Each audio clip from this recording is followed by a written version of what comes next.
ഹിജ്റ നമ്മെ ഓർമ്മിപ്പിക്കുന്നത് ത്യാഗത്തിൻ്റെയും സഹനത്തിൻ്റെയും മനസാന്നിധ്യത്തിൻ്റെയും ഒരുപാട് കഥകളാണ്. സ്വന്തം നാടും വീടും കുടുംബവും സമ്പത്തുമെല്ലാം ഉപേക്ഷിച്ച് പ്രവാചകനുചരന്മാർ അപരിചിതമായൊരു പ്രദേശത്തേക്ക് പലായനം ചെയ്തത് അല്ലാഹു സുബ്ഹാനഹു വ തആല കൂടെയുണ്ട് എന്ന ഒറ്റ വിശ്വാസത്തിലാണ്.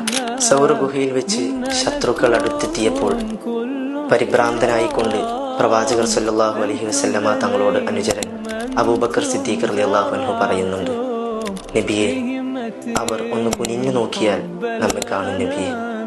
ഇത് കേട്ട് പ്രവാചകർ സല്ലല്ലാഹു അലൈഹി വസല്ലമ തങ്ങൾ പരിഭ്രാന്തനായ തൻ്റെ അനുചരനോട് പറയുന്നുണ്ട്, ലാ തഹ്സൻ ഇന്നല്ലാഹ മഅന.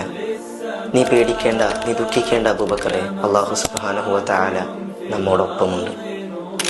ജീവിത ചുറ്റുപാടുകളിൽപ്പെട്ട് പലതിനെയും പഴിക്കുന്ന, സങ്കടപ്പെട്ട് ജീവിതം വഴിമുട്ടി നിൽക്കുന്ന നാം പലരും ജീവിതത്തിൽ പകർത്തേണ്ട വചനമാണിത്. ദുഃഖിക്കരുത്, അല്ലാഹു സുബ്ഹാനഹു വ തആല നമ്മോടൊപ്പമുണ്ട്.